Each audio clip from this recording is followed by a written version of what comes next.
We normally think of the immune system as, our ultimate bodyguard, like a highly trained security detail whose sole purpose is to hunt down and eliminate threats. Right, the ultimate defender. Exactly. But what if I told you that inside a cancer tumor, some of your most elite immune cells are actually acting as double agents, like actively protecting the cancer they were sent to destroy? It's a completely wild concept. It really is. So welcome to another deep dive. Our mission today is to decode this hidden double life. We're looking at a massive, groundbreaking 2024 science paper titled A Blueprint for Tumor-Infiltrating B Cells Across Human Cancers. And, if you've ever wondered why revolutionary cancer immunotherapies work absolute miracles for some patients, but, completely fail for others, this microscopic battleground might actually hold the missing puzzle piece. Okay, let's unpack this, because my understanding is that for a very long time, when the medical community talked about the immune system fighting cancer, T cells got all the glory. Oh, absolutely. I mean, they were considered the rock stars, the frontline warriors directly engaging and killing cancer cells. B cells, on the other hand, were sort of relegated to the background. Right. We knew they were the immune system's antibody factories, but in the context of cancer, they were viewed as just like a support crew. Exactly. But this new blueprint completely flips the script on that. It shows that B cells are incredibly crucial players. They can be a patient's absolute best defense, or, terrifyingly, the tumor's best friend. Which is just crazy. And they didn't just look at a handful of cells under a microscope to figure this out, right? Not at all. I mean, to give you an idea of the sheer scale here, we aren't talking about a few dozen cells. They analyzed 474,718 individual B cells. Almost 500,000 single cells? Yeah, 500,000. And this was drawn from 269 patients across 20 different types of cancer. Wow. It is an unprecedented level of resolution. They effectively mapped an entire microscopic universe that we barely understood before this paper came out. 500,000 cells across 20 cancers. Yeah. This is just staggering. But before we can even begin to understand how these cells are fighting or helping the cancer, we need to know exactly who these cells are when they enter a tumor. Right. You have to identify the players first. Exactly. So how do scientists even figure out what a single cell out of 500,000 is doing at any given moment? Well, they used a trio of really cutting-edge molecular tools. You can think of it like building a highly detailed profile of a suspect. First, they used single-cell RNA sequencing, or cRNA-seq. Okay, RNA sequencing. Yeah, RNA is essentially the active diary of the cell. It tells us exactly which proteins the cell is actively making at that very second. Got it. So the RNA sequencing gives us the active diary. What's next? Next is B-cell receptor, or BCR, sequencing. Every single B cell has a unique receptor that acts like an ID tag or, a fingerprint. Like a barcode. Precisely. This tells us the cell's exact lineage and what specific threat it's actually designed to target. And then finally, they used single-cell ATAC sequencing, which is SCATAC-seq. This one is vital. It tracks chromatin accessibility. Chromatin accessibility. That sounds like a pretty heavy piece of jargon. Yeah, let's break it down because it's super important. So inside the nucleus of a cell, your DNA is incredibly long. Like if you stretch it out, it would be about 2 meters. Inside a microscopic cell? That's insane. It is. So to fit inside there, that DNA has to be tightly wound up around proteins, almost like thread wound tightly around a spool. Okay, so most of the DNA thread is hidden, buried deep in the spool, and only the outermost layers can actually be read by the cell. You've got it perfectly. So ATAC sequencing shows scientists exactly which parts of the DNA spool are unwound and physically accessible. It tells us which parts of the genetic blueprint are open for business at that exact moment. Oh, wow. So when the researchers combined these three tools, the active diary, the fingerprint, and the open blueprint, what did they find? Astonishing complexity. I mean, we used to think of B cells in a tumor as just a few broad categories. This study revealed 15 distinct subsets of B cells and 10 subsets of plasma cells. 15 distinct types of B cells. I mean, that completely shatters the idea of a generic support crew. Totally shatters it. It's like, imagine mapping a city's workforce. You don't just have generic workers. You have rookies fresh out of training. You have seasoned veterans. And according to this paper, you have some incredibly specialized subsets. Right. Like the interferon-stimulated B cells. Yeah, that's a fascinating group. Normally, interferon-stimulated B cells are associated with injury and mucosal healing, like they show up when tissue is damaged and needs repair. But inside a tumor, I'm guessing that healing mechanism is essentially co-opted. Exactly. The cancer uses those healing signals to its own advantage. That's sneaky. But the subset that really caught my eye in the data were the ones, well, huddled in the center of the city. The paper literally names them stressed B cells. Yeah, the stressed B cells. Why are our elite immune cells getting stressed out? Because the tumor environment is an incredibly chaotic, hostile place to live. Tumors grow so fast that they don't build proper blood vessels. And because the blood supply is so messy, oxygen levels in the center of the tumor absolutely plummets. So they are suffocating. Yes. It's a state called hypoxia. These B cells arrive to fight the good fight, and they are trying to set up camp in a low-oxygen, toxic wasteland. And these camps are called tertiary lymphoid structures, right, or TLSs. Right. You can think of it as the operating base that the immune system tries to build right inside the tumor. A forward operating base in a toxic wasteland. No wonder they're stressed out. And that leads directly to perhaps the most important group discovered in this entire paper, the atypical memory, or ATM, B cells. This was a previously under-recognized subset.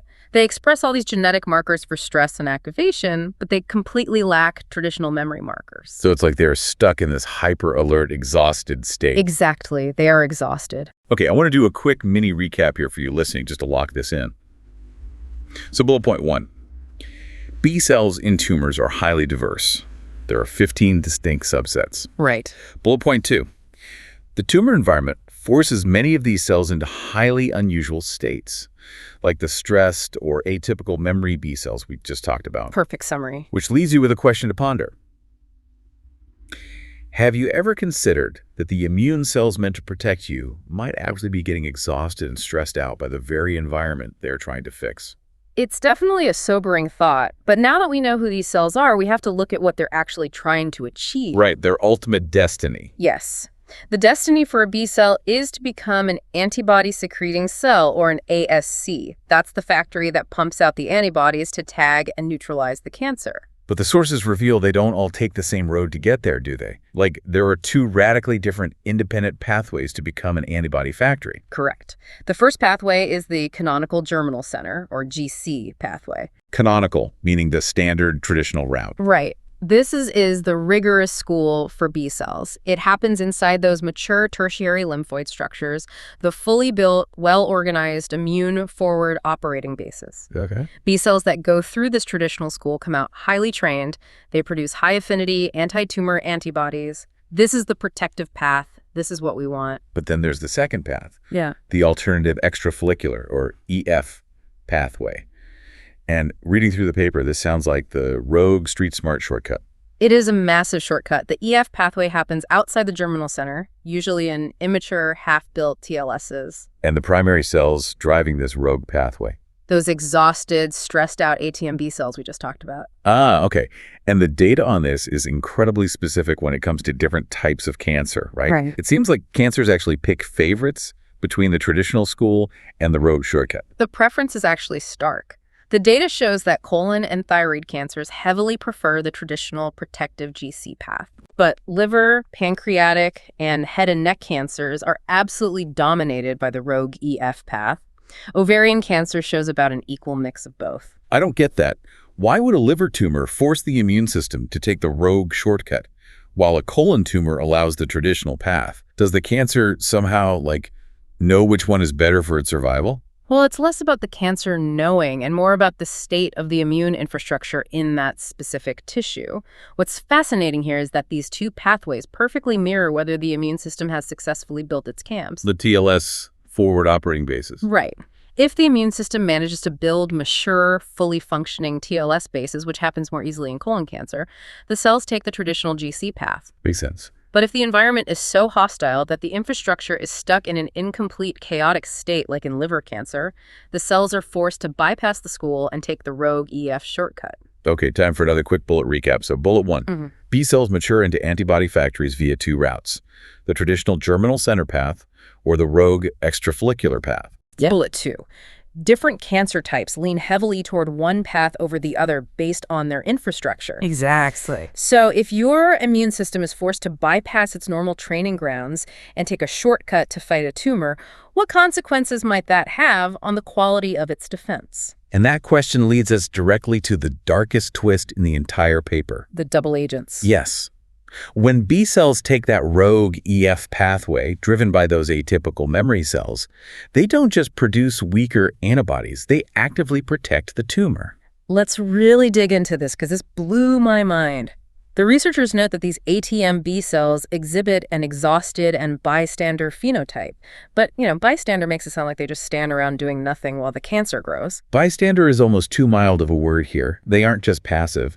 Instead of attacking the tumor, these ATM-B cells acquire what we call an immunoregulatory function. Meaning they start suppressing the rest of the immune system. Exactly.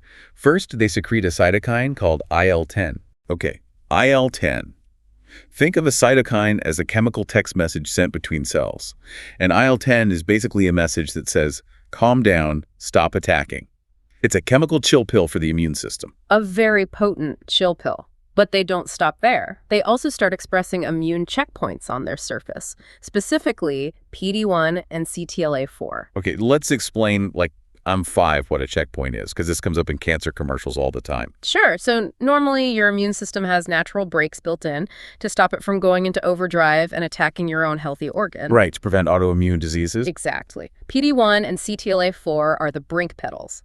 When another cell pushes those pedals, the immune cell stops attacking. So the ATM-B cells are driving around with their brake pedals exposed, but who are they interacting with? The killer T cells. The researchers found that these rogue B cells physically colocalize with exhausted CD8-positive T cells inside those half-built immune camps. Colocalize just means they are physically hanging out right next to each other. Yes. They build a literal chemical bridge to the killer T cells. The paper calls it the IL-21R axis. Wow. And once connected, the B cell uses that bridge to send a stand-down signal, essentially putting the killer T cells to sleep. Wait, so the B cells are actively telling the killer T cells to stand down? Mm-hmm. Are they basically acting as double agents for the tumor? That is exactly what they are doing. Let's go back to our city workforce analogy for a second to visualize this. Picture this. The ATM-B cell isn't a rookie or a veteran soldier anymore. It has become a corrupted traffic cop. Oh, I like that. Yeah, it's standing right in the middle of the tumor, and instead of directing traffic to attack the cancer, it's putting up literal stop signs, the PD-1 and CTLA-4. And it's holding up traffic for all the killer T cells trying to do their job. The corrupted traffic cop is a brilliant way to visualize it. That is exactly what is happening mechanically on a microscopic level. Right. And the clinical impact of this betrayal is staggering. I can imagine. Yeah, the systematic analysis shows that cancers dominated by this rogue EF pathway, meaning the ones swarming with these corrupted traffic cops, correlate with significantly worse clinical outcomes for patients. It's a complete dysregulation of the immune response. And reading further, this actively ruins some of our best medical treatments, right? Yes, it does. The paper specifically noted this in melanoma and lung cancer cohorts. We have these amazing immunotherapy drugs called anti-PD-1 inhibitors. Right. Their whole job is to take the foot off the brake pedal so the T cells can attack. But the researchers found that high levels of these ATM-B cells correlated with severe resistance to these drugs. So the drugs literally fail because the double agent B cells are so effective at suppressing the environment. Unfortunately, yes. Okay, mini recap number 3. Bullet 1. ATM-B cells on the EF path become immunosuppressive. Right. Bullet 2. They secrete inhibitory signals like IL-10 and physically disable killer T cells. Okay. And bullet 3. This leads to poor patient survival and resistance to immunotherapy. Which brings up our next question for the listener. Imagine your body's defense mechanisms are actively being bribed by the enemy to suppress the troops. How do we break that biological alliance? To take away the stop signs, we have to figure out how the cop got corrupted in the first place. What is the mechanism of the bribe? Right. And the researchers discovered that it all comes down to what the cells are eating in the tumor microenvironment. Wait, their diet? Essentially, yes. The study mapped out a dynamic metabolic-epigenetic signaling network. I know that's a mouthful, but it represents the exact chemical chain reaction of corruption. Okay, let's break that down step by step. So the tumor environment is swimming in certain metabolites, which are the byproducts of cellular digestion and energy use. Right, and the researchers found that in these rogue ATM-B cells, the metabolism of one specific amino acid was highly upregulated. That amino acid is glutamine. Glutamine. That's a very common amino acid. Yeah. So the B cell takes in glutamine, and as it digests it, it breaks it down into a specific metabolite called alpha-ketoglutarate. Let's call it a KG for short. Exactly. But here is where the paradigm completely shifts. Because I thought we were just talking about cellular fuel and digestion. Yeah. How does a byproduct of digestion suddenly start turning immune cells into double agents? This is the genius of the paper. We usually think of metabolism just as the engine burning fuel to give the cell energy, but these metabolites, like a Kg, aren't just exhaust fumes. If we connect this to the bigger picture, they act as molecular crowbars that pry open the DNA. Oh, this brings us back to the epigenetics and the spool of thread. Precisely. Remember how the DNA is tightly wound around the spool, hiding certain instructions? Yeah. Well, this AKG molecule acts as an epigenetic switch, a chemical tag that physically forces the spool to unwind. It exposes hidden genes that were never supposed to be turned on. So the ATMB cell eats glutamine, digests it into AKG, and that Kg acts like a molecular crowbar.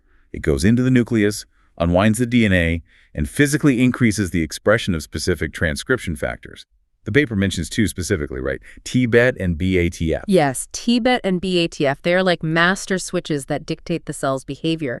And simultaneously, the AKG activates a major cellular signaling pathway called mTORC1. mTORC1. Yeah, you can think of mTORC1 as a massive amplifier blasting the new corrupted instructions throughout the entire cell. Let me make sure this is crystal clear because it's the crux of the whole mystery. This specific chemical chain reaction, eating glutamine, turning it into AKG, using that as a crowbar to expose the TBET switch, and blasting the signal via mTORC1.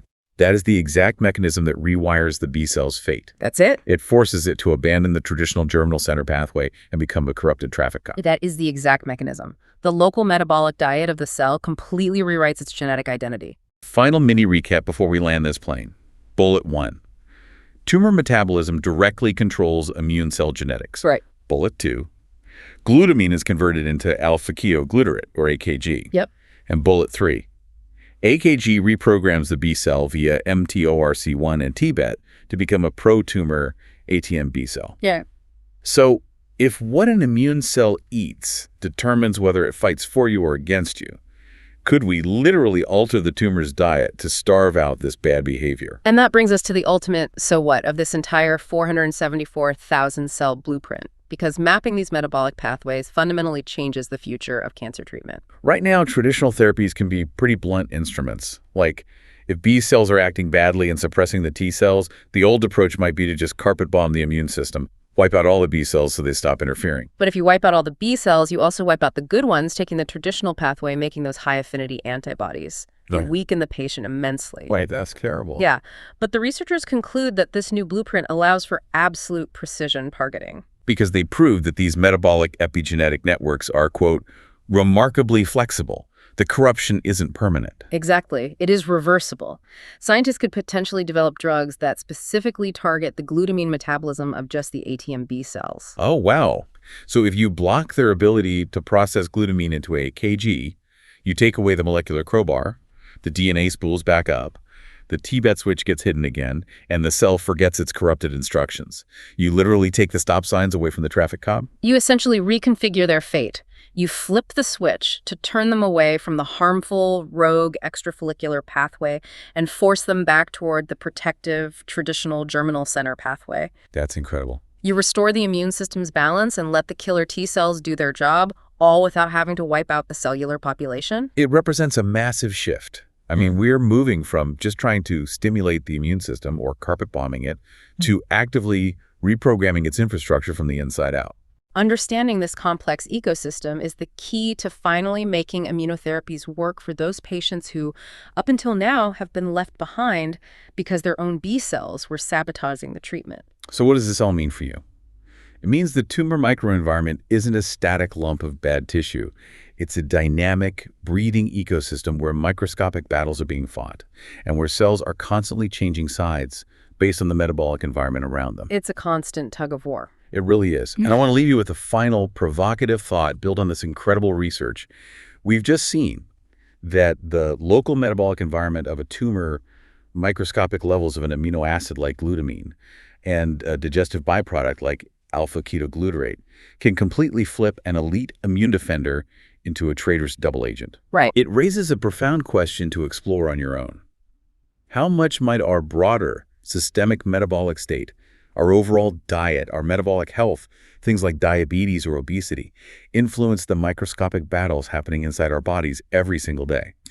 If the local microscopic diet changes an immune cell, what does our macro diet do to our defenses? It is a fascinating frontier, and this blueprint is really just the beginning of understanding it. It really is. Thank you for taking this deep dive into the source material with us. Yeah?